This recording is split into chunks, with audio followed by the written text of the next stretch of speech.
BJP के जो प्रत्याशी हैं वो लगातार आगे बढ़त बनाकर चल रहे हैं और जो आंकड़े सामने आ रहे हैं कहीं ना कहीं बीजेपी के पक्ष में है।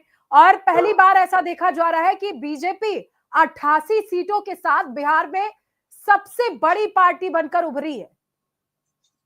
बिल्कुल, देखिए सोनम, अब मैं आपको अपडेट कर दूं कि अब 88 से 91 पर बीजेपी पहुंच चुकी है और 79 सीटें जेडीयू के खाते में है, आरजेडी 30। अब तक का सबसे निराशाजनक प्रदर्शन अगर आरजेडी का है तो वो इस बार का है। उम्मीद आरजेडी कर रही थी कि वो जीत हासिल करेगी, लेकिन ऐसा हुआ नहीं। और सबसे बड़ी बात ये कि जो तेजस्वी प्रसाद यादव है, जो कुछ देर पहले तक पीछे चल रहे थे, अब 585 वोट से वो आगे है। सतीश कुमार भाजपा के उम्मीदवार उन्हें कड़ी टक्कर दे रहे हैं। आप समझिए कि ये तेजस्वी यादव के लिए भी चिंतन मंथन का अब दौर रहेगा कि जो एक उम्मीद के साथ वो बिहार इलेक्शन में कूदे थे, जिन मुद्दों को भुनाने की कोशिश कर रहे थे, एंटी इनकम्बेंसी की बात कर ले या तमाम जो दूसरे मुद्दे थे, उन सब में फेल हुए हैं वो। और ये जो रुझान अब धीरे धीरे नतीजों में तब्दील होंगे और तस्वीर, वैसे अभी अगर इन रुझान पे नजर डालें तो नम तो तस्वीर एकदम साफ है। 197 सीटों पर जो एनडीए है, एनडीए गठबंधन, वो आगे चल रहा है और ये एक बड़ी प्रचंड जीत है, जिस तरह से एक के बाद एक चुनाव में देखनी। एक बार मैं अपडेट अपने दर्शकों को यहाँ, बीजेपी जो है वो जीत की तरफ बढ़ रही है, एनडीए जीत की तरफ बढ़ रही है और कहा जा रहा है कि शाम 6 बजे प्रधानमंत्री नरेंद्र मोदी खुद बीजेपी दफ्तर पहुंचेंगे और कार्यकर्ताओं का जो प्रत्याशी है उनका समर्थन करते नजर आएंगे। ये एक बिल्कुल, देखिए हर चुनाव के बाद हम की पहचान है। बिल्कुल सोनम, हर चुनाव के बाद, हर चुनाव में बड़ी जीत के बाद हमने देखा है कि प्रधानमंत्री नरेंद्र मोदी, गृह मंत्री और उनके बड़े नेता बीजेपी कार्यालय पहुंचते हैं और अपने जो कार्यकर्ता है, समर्थक हैं, उनका मनोबल भी बढ़ाते हैं। और आज भी वो तस्वीर एक बार फिर से देखने को मिलेगी। जाहिर सी बात है, जिस तरह के नतीजे जो है वो लगातार बिहार चुनाव के आ रहे हैं। हम अपने जो दर्शक है उन्हें बता दें कि राष्ट्र टीवी पर आप सबसे तेज, सबसे सटीक नतीजे देख रहे हैं। एक बार बाकी बातचीत को आगे बढ़ाने से पहले मैं बता दूं कि जो बड़े चेहरे उनके क्या कुछ अभी हाल है, अभी जो रुझान अभी तक आए हैं, अभी खैर अभी करीब 20, 22, 23 अलग अलग सीटों पर राउंड की अभी गिनती अभी होनी है, तो समय लगेगा। जहां अभी बहुत कम मार्जिन के साथ आगे और पीछे चल रही है तो वो नतीजे बदल सकते हैं, लेकिन जहां बड़ा मार्जिन जिस भी उम्मीदवार ने ले लिया है वहां लगभग ये माना जा रहा है कि जीत पक्की है। तेजस्वी यादव से बात कर रहे हैं, 585 वोटों से वो आगे चल रहे हैं। मेहमान जुड़ गए हैं, परमबीर सिंह, डॉक्टर परमबीर सिंह जो राजनीतिक विश्लेषक है। आपका बहुत स्वागत है राष्ट्र टीवी पर। परमबीर जी, देखिए बिहार में क्या हो गया, पूरी तरीके से खेल पलट गया है। एनडीए बढ़त में है और आरजेडी से 30 सीटों पर सिमट गई है। कांग्रेस तो दूर दूर तक कहीं नजर नहीं आ रही है, सिर्फ 5 सीटों पर है कांग्रेस। सोनम जी, देखिए चुनाव में जो मुद्दा होता है वो जनता डिसाइड करती है। जनता के मुद्दे होते हैं, नेता उन मुद्दों को पकड़ता है। लेकिन कोशिश क्या करी गई कि नेताओं ने चुनाव में इस बार मुद्दा प्लांट करने की कोशिश की गई। मेरा साफ इशारा राहुल गांधी जी की तरफ है, जो उन्होंने नारा दिया कि वोट चोरी हो रही है, या एसआईआर के ऊपर जो बिहार में चल रहा था, उन्होंने नैरेटिव खड़ा करने की कोशिश किया, लेकिन वो नैरेटिव मुंह के बल गिरा है। होता क्या है कि हर राज्य की पॉलिटिक्स की तासीर अलग होती है। बिहार के अंदर कोई भी व्यक्ति अगर वहां का बिहारी जो नागरिक होगा, वो अपना खाना खाना भूल सकता है, लेकिन अपना वोट का अधिकार नहीं भूलेगा। बहुत ज्यादा जागरूक होता है, तो वहां पर एक तरीके से ये बात उड़ाना कि आपका वोट काटा जा रहा है, वोट की चोरी हो रही है, जनता को हजम नहीं हुआ। तो ये मुद्दा रहा है जो कांग्रेस का प्रदर्शन इतना खराब रहा है। दूसरा, अरविंद केजरीवाल जी की तरीके से तेजस्वी यादव जी ने भी ऊपर से अपने वादे किए कि करोड़ों के हिसाब में नौकरियां दे देंगे हम और ये काम कर देंगे, लेकिन जबकि उनके पास रोड मैप नहीं दिखाई दे रहा था। बार बार वो उनके ऊपर मीम्स भी बहुत बने थे कि रोड मैप क्या है, तो वो बता नहीं पाते थे। तो जनता कन्विंस नहीं हुई इस बात के ऊपर कि खोखला वादा है ये कि करेंगे नहीं। फिर रही सही कसर, जंगल राज जो है बिहार के अंदर बहुत बड़ा मुद्दा था कि जो नीतीश कुमार जी का ग्राफ इतना ज्यादा बिहार के अंदर बढ़ा था, वो लॉ एंड ऑर्डर की कंडीशंस को लेकर ही बढ़ा था। तो लालू प्रसाद यादव जी का जंगल राज के बाद में जनता के मन में वहम था, डर था कि अगर कहीं ये सत्ता पे दोबारा वापस आएंगे तो इनके साथ में वही बाहुबली वाला राज वापस ना आ जाए। तो यही चीजें हमें चुनाव में आज देखने को मिल रही है। और देखिए हाथ कंगन को देखिए आंकड़े जिस तरीके से लगातार बीजेपी के पक्ष में बढ़ रहे हैं, जेडीयू के पक्ष में बढ़ रहे हैं, कहीं ना कहीं ये साफ इशारा है कि जनता आरजेडी को चाहती ही नहीं थी। उनके पास ना तो योजनाओं को लेकर कोई रोड मैप था। जिस तरीके से तेजस्वी यादव ने कहा कि हर घर नौकरी, हर घर पैसा होगा, तो उनके पास रोड मैप क्या था? किस रोड मैप के आधार पर वो जनता से वादा कर रहे थे? सोनम जी देखिए, यही बात होती है कि बिहार के बजट से ज्यादा के तेजस्वी यादव वादे कर रहे थे लोगों के पास। आज हम्म, एआई का जमाना है, जब जनता के पास कोई भी चीज छुपी नहीं रहती है कि एआई से तो आजकल आप पता नहीं क्या से क्या बन जाता है यहाँ पर, लेकिन अगर बिहार के बजट से भी बड़ा वादा तेजस्वी यादव कर रहे थे तो वो जनता के गले नहीं उतरा था। और देखिए, जो चीजें आंखों से दिखाई दे रही होती है उसके लिए किसी नेता की आवश्यकता नहीं होती है, ये कोई दो राय नहीं है इसमें। अगर आप हम बिहार में सड़कों का जाल जो नया बिछा है, चाहे वो केंद्र सरकार की तरफ से हो या बिहार राज्य की तरफ से रहा हो, सड़कें अच्छी दिखाई देती हैं। बिहार के अंदर बिजली की व्यवस्था बदहाल होती थी, वो अच्छी दिखाई देती है। और बात के बाद थोड़ी थोड़ी करके धीरे धीरे करके इंडस्ट्री का आना भी शुरू हुआ है बिहार के अंदर। स्पीड बहुत कम है लेकिन आना शुरू हो गया है। तो जनता को ये चीजें दिखाई देती हैं और यही कारण था कि वोट जो उन्होंने बीजेपी की तरफ डाला है इस चीज में। फिर तीसरी बात, एक सबसे बड़ी बात, क्षेत्रीय दल के साथ में समस्या क्या होती है, क्षेत्रीय दल केवल आप सामाजिक बात करते हुए तो आप सत्ता में आ सकते हैं, लेकिन आप बड़ी योजनाओं को ला नहीं सकते हैं, क्योंकि केंद्र का पैसा आपको चाहिए होता है। बीजेपी के साथ में भी है कि वो केंद्र की सत्ता में भी है और राज्य की सत्ता में भी होते हैं। जैसे यूपी का ही हाल देखा जाए हमें, तो यूपी के अंदर चाहे एक्सप्रेस वे का जाल बिछाओ तो केंद्र का भी पैसा लगता है और यूपी की सरकार का, योगी गवर्नमेंट भी करती है। तो वही चीज बिहार में जनता ने देखा है कि अगर आप मिलजुल कर चलेंगे तो डेवलपमेंट की बिहार बहती है। और लॉ एंड राजी ऑर्डर देखिए, सबसे बड़ी, आंकड़ों में फिर से उलटफेर हुआ है।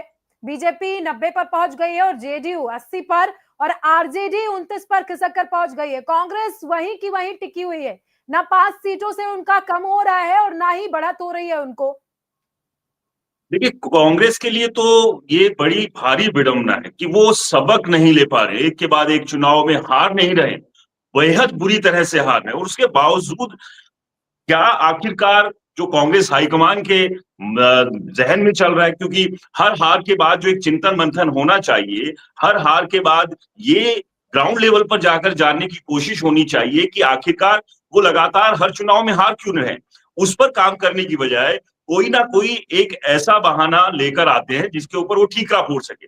इस बार वोट चोरी का मामला हमने देखा, लगातार ये बात कही गई, हरियाणा के चुनाव थे या महाराष्ट्र के चुनाव थे, उस दौरान भी इस तरह के जब नतीजे आए उसके बाद तुरंत बाद ही कहीं ना कहीं बहाने खोजने की कोशिश हुई कि हमारे पास कुछ फोन आए थे, हमारे पास कुछ ऐसी जानकारी थी कि बहुत बड़े लेवल पर धांधली हो रही है। जब ये तमाम तरह की जानकारी आपके पास थी या वोट चोरी हो रही थी, उसी वक्त आप लोग इस पर संज्ञान क्यों नहीं ले रहे थे? आप बहुत देर के बाद जागते हैं और उसके बाद पब्लिक के बीच में एक अलग नैरेटिव पेश करने की कोशिश करते हैं कि नहीं देखिए जीत के हमारी तैयारी तो परिणाम बहुत आने अच्छी थी, हम दीजिए जीत राजू, रहे थे। जीत के परिणाम आने दीजिए, उसके बाद फिर से विपक्ष यही चिल्लाएगा कि ईवीएम हैक किया गया, इसमें इलेक्शन कमीशन की गलती है, इलेक्शन कमीशन बीजेपी के दबाव में काम कर रहा है। तमाम ठीकरे जो हैं वो फोड़े जाएंगे, फिर से फोड़े जाएंगे। ये हर बार नहीं, वो यही जाहिर सी करते बात है। हैं, यही करेंगे। एकदम बिल्कुल आपने ठीक कहा। परमवीर जी, आपको क्या लग रहा है, क्या कांग्रेस अब फिर से इन नतीजों जो अब रुझान आ रहे हैं, अब लगभग आप समझिए कि नतीजों की तरफ बढ़ेंगे, बहुत ज्यादा इसमें फेरबदल होने वाला है नहीं। अब क्या कांग्रेस राहुल गांधी को आकर अपनी हार को सीधे सीधे स्वीकार करना चाहिए, या फिर से वही राग वही ढपली बजाकर जो है देश के जनता को जो है वो गुमराह करेंगे, खुद को गुमराह करेंगे, अपने कार्यकर्ताओं को गुमराह करेंगे? देखिए साहब, कांग्रेस की स्थिति तो इस समय ऐसी हुई हुई है कि आगे खाई है और पीछे कुआं है, कि किस हम्म, किस तरफ भी जाए उस तरफ प्रॉब्लम है। समस्या हम्म, देखिए, तो कांग्रेस ने लगातार तमाम राज्यों में एक्सपेरिमेंट कर कर देखे हैं, लेकिन अगर एक कहते हैं नेता विहीन व्यक्ति जो हम्म, आप, कांग्रेस हो चुकी है इस समय बिहार के अंदर, हम्म, कांग्रेस का कोई बड़ा चेहरा दिखाई ही नहीं देता है। तो हम्म, आपने अगर एक आरजेडी के कंधे के ऊपर रखकर ही चुनाव कांग्रेस पार्टी लड़ रही थी, बस थोड़ा हम्म, सा आरजेडी के हिसाब से अगर राहुल तेजस्वी जी ने कांग्रेस का मुद्दा पकड़ लिया था वो, लेकिन समय रहते वो भी उसमें ज्यादा कहना बंद कर दिया था उन्होंने भी कि वोट चोरी हम्म, का मुद्दा था। तो नेता विहीन पार्टी इस समय हो चुकी है। नेतृत्व की बहुत बड़ी कमी कांग्रेस पार्टी के साथ में है। देश की सबसे पुरानी पार्टी, बहुत शर्म की बात है कि 5 सीटों पे सिमट जाए, अगर सिंगल सीट पे बिहार पे सिमट जाए, जहां पर हम्म, लगातार 25-30 साल तक सरकारें बनाते थे ये लोग, और हम्म, वहां पर बड़े बड़े आंदोलन देश की राजनीति पे जिन्होंने प्रभाव डाला वो बिहार से शुरू हुए थे। बिहार इंपॉर्टेंट राज्य है, चाहे आप मानिए जनसंख्या के नाते से भी, और बिहार का व्यक्ति सारे भारत में काम कर रहा होता है। हम्म, बिहार की ये हार जो है, कांग्रेस की प्रेजेंस वहां बिहार में ना होना, ये इनके आने वाले टाइम में और राज्यों में फर्क पड़ने वाला है। मेरा साफ साफ इशारा यूपी की तरफ है। 2027 में जब यूपी का चुनाव होगा, तो जैसे ये सोच रहे थे कि इस बार कि हमने लोकसभा के चुनाव में जैसे रिजल्ट आ गया था समाजवादी हम्म, पार्टी और कांग्रेस के गठबंधन के लिए, तो मुझे लगता है कि बिहार चुनाव का असर डायरेक्ट 2027 के यूपी चुनाव के ऊपर भी पड़ने वाला है। और कोई बड़ी बात नहीं है कि देखिए गठबंधन का धर्म होता है, गठबंधन तब तक होता है जब तक राज दोनों जी, लोगों को फायदा परम जी, होता है। देखिए एनडीए की तरफ से क्लियर कर दिया गया है कि नीतीश कुमार ही उनके मुख्यमंत्री होंगे। ये बहुत बड़ी जानकारी है इस वक्त की। बिल्कुल, लंबे समय देखिए से नीतीश, इंतजार था कि लंबे समय से चुनाव के दौरान भी लगातार ये चर्चाएं रहती रही कि नीतीश कुमार के नाम की घोषणा जो अभी तक नहीं की गई है। लेकिन अब जिस तरह के नतीजे हैं, 81 सीटों पर आगे जेडीयू चल रही है, 90 सीटों पर बीजेपी है। और ये खैर शुरुआत से ही तय था कि अगर एनडीए जीतता है तो नीतीश कुमार ही मुख्यमंत्री होंगे, क्योंकि लोकसभा चुनाव में मतलब अगर सेंटर की बात करें तो वहां पर जो एक समर्थन है जेडीयू की तरफ से, जाहिर सी बात है कि बीजेपी वहां पर कोई भी ऐसा कदम नहीं उठाएगी कि वहां कोई प्रॉब्लम हो, और ये शुरुआत से ही तय था। इस सब पे जो एक बात आपने कही परमजीत जी की, अब इसके बाद ठीक 1 साल के बाद उत्तर प्रदेश की बात कर ले, पंजाब की बात कर ले और गोवा की बात कर ले। हमारे साथ संदीप केरकर हमारे एडिटर इन चीफ हैं, वो भी जुड़े हुए हैं। गोवा की राजनीति और गोवा के चुनाव पर भी उनसे भी चर्चा करेंगे। उससे पहले क्या लगता है कि अब ये जो नतीजे आए हैं, यूपी के चुनाव है, पंजाब में चुनाव होने और गोवा में भी चुनाव होंगे, इन नतीजों का असर ठीक 1 साल बाद होने वाले चुनाव पर किस तरह से आप देखते हैं? क्योंकि एक अलग कॉन्फिडेंस के साथ जो है बीजेपी इन राज्यों में चुनाव के मैदान में दिखेगी। परमवीर जी।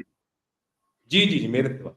देखिए, अगर हम बात करेंगे यूपी चुनाव की, तो यूपी चुनाव के ऊपर बिहार की राजनीति, खास करके पूर्वांचल के ऊपर तो बिहार का बहुत असर रहता है। मतलब दोनों तरफ के लोगों का, पूर्वांचल का बिहार के ऊपर, बिहार का पूर्वांचल के ऊपर। और हम्म, 9 एंड 10 लगभग पॉलिटिक्स की एक जैसी होती है। तो हम्म, ये जीत जो है बीजेपी को तो खुशी होगी होगी इस चीज में कि इन लोगों को भी बहुत अच्छा रिजल्ट मतलब दिखाई देने के आश्वस्त हो गए होंगे कि हम लोग यूपी में ठीक-ठाक प्रदर्शन करने वाले हैं। लेकिन हम्म, यहाँ पर समस्या कांग्रेस पार्टी के लिए बहुत बड़ी खड़ी होने वाली है कि मुझे नहीं लगता है कि अखिलेश यादव जी अब कांग्रेस पार्टी का बोझा ढोएंगे अपने कंधों के ऊपर। हम्म, क्योंकि हमने देखा था यूपी के अंदर जो अपनी पारंपरिक सीट थी, रायबरेली की, अमेठी की सीट थी, वहां पर भी अगर कांग्रेस पार्टी को समर्थन समाजवादी पार्टी का ना हो तो जीत मुश्किल थी यहाँ पर। तो ऐसे हम्म, समय के ऊपर वो खूब ढोएंगे। तो हो सकता है कि गठबंधन में इंडिया ब्लॉक के अंदर भी बहुत सारे चेंजेस हमें कल के बाद हम्म, देखने को मिल सकते हैं। और रही देखिए पंजाब की बात, पंजाब में बीजेपी की प्रेजेंस नेग्लिजिबल है। वहां पर हम्म, उनका गठबंधन अकाली दल के साथ था, तब तक ये अच्छा काम करते थे। तो ये हम्म, ऐसे-ऐसे नए सर्कमस्टांसेस बन जाते हैं कि हमें हो सकता है आने वाले समय में कई पार्टियों के नए गठबंधन देखने को मिले और कई हम्म, पार्टियों का आपसी मनमुटाव भी देखने को भी मिलने वाला है इन चीजों से। और एक इम्पोर्टेंट ईयर है, बंगाल का चुनाव आपके सर के ऊपर है, पंजाब का हम्म, चुनाव है, यूपी का चुनाव है, तो इम्पोर्टेंट राज्यों के चुनाव है और बिहार के रिजल्ट के बाद अच्छी मेरे ख्याल से लगता है कि सभी लोगों को, कुछ लोगों को चिंता होने वाली है, कुछ लोगों को खुशी होने वाली है। जी। बिल्कुल आपने ठीक कहा कि बिहार के चुनाव अपने आप में बेहद इंपॉर्टेंट है, ना केवल एनडीए के लिए, बीजेपी के लिए, कांग्रेस और बाकी दलों के लिए भी बहुत बहुत बड़ा सबक है कि अब दूसरी जगह ठीकरा फोड़ने की बजाय अपने अंदर पार्टी के भीतर जो है आपको अच्छे से हर चीजों को समझना, देखना, जांचना, परखना होगा, वरना ये नतीजे इसी तरह से आते रहेंगे। संदीप जी क्या लगता है, गोवा में भी 1 साल के बाद चुनाव होने हैं, यूपी और पंजाब के साथ में ही। इससे पहले जो बीजेपी जीत कर आती रही है, उसके बाद कहीं ना कहीं दाएं बाएं से उन्हें कुछ विधायकों की जरूरत रहती है सरकार बनाने के लिए। क्या इस बार जो नतीजे अब यूपी के दिखे, दिल्ली के दिखे, क्या गोवा में तस्वीर कुछ बदलेगी या वहां का जो सिनेरियो है वो डिफरेंट है, उसी तरह से काम करेगा जैसे हर बार करता रहा? क्या लगता है आपको? जी हाँ जी, गोवा अगर आप देखोगे तो गोवा के लोग अजब है, ये तो आपने सुना ही होगा। तो एवरी हम्म, टाइम इलेक्शन जहाँ भी हो, कोई किसी भी स्टेट में हो, उसका इम्पैक्ट इतना बड़ा गोवा में दिखता है नहीं, क्योंकि डेफिनेटली वो देखिएगा, क्योंकि BJP is becoming a largest party in India. यहाँ पे लार्जेस्ट पार्टी है जो विजिबिलिटी के पॉइंट ऑफ व्यू से। लेकिन गोवा में अभी जेडपी इलेक्शन भी है दिसंबर में, हम्म, उसके बाद म्युनिसिपैलिटी इलेक्शन है और उसके बाद असेंबली इलेक्शन है। तो हम्म, तीनों कंप्लीट 1 ईयर इलेक्शन में ही जा रहा है। इम्पैक्ट तो हम्म, दिखेगा, क्योंकि ये डेफिनिटली बीजेपी बोलेगी कि हम हर जगह पे हम हमारी सरकार बना रहे हैं, तो गोवा में उसका इम्पैक्ट डेफिनिटली दिखेगा।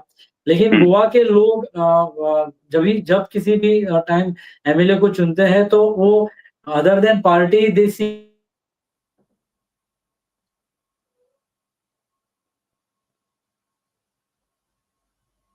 शायद सिग्नल ब्रेक हो गया है। संदीप जी से भी चर्चा राजनीति आगे इस तरीके से कहा जा रहा है कि ये बिहार विधानसभा चुनाव जो है वो उत्तर प्रदेश के लिए एक लिटमस टेस्ट की तरह है।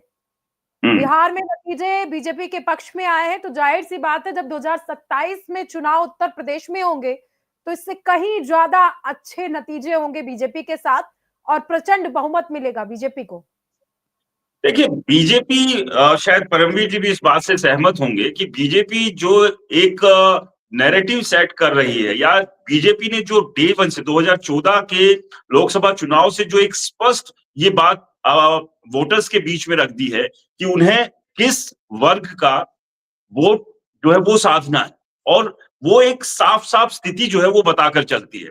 लेकिन विपक्ष इस बात को समझ नहीं पा रहा है कि जो मेजॉरिटी वोटर्स है उनके अपने सेंटिमेंट्स है, और अक्सर हम ये देखते हैं फिर राहुल गांधी हो, अरविंद केजरीवाल हो या दूसरे बड़े नेता हो, वो जो मेजॉरिटी वोटर्स है उनके सेंटिमेंट्स पर कहीं ना कहीं वो हिट करते हैं, और ये भी नुकसान जो है वो लगातार विपक्ष को होता है। आप समझिए कि एक बड़ा vote bank Hindu vote bank है, और आप वहीं पर ही उनके ऊपर सवाल उठाते हैं, धर्म को लेकर आप कई तरह की टीका टिप्पणी करते हैं।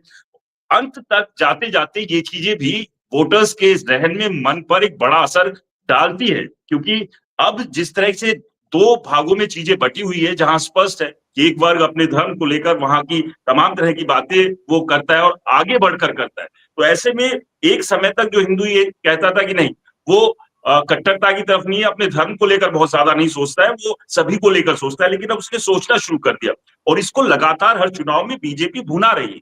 और क्या लगता है यहाँ पर भी, बिहार में भी ये चीज देखने को मिली, या दूसरे जो फैक्टर्स थे उनका इम्पैक्ट ज्यादा था? देखिए सब इस बार चाहे इंडिया गठबंधन की बात करते हैं हम, तेजस्वी यादव जी और इधर अखिलेश जी ने भी पूरा दम लगाया था कि वो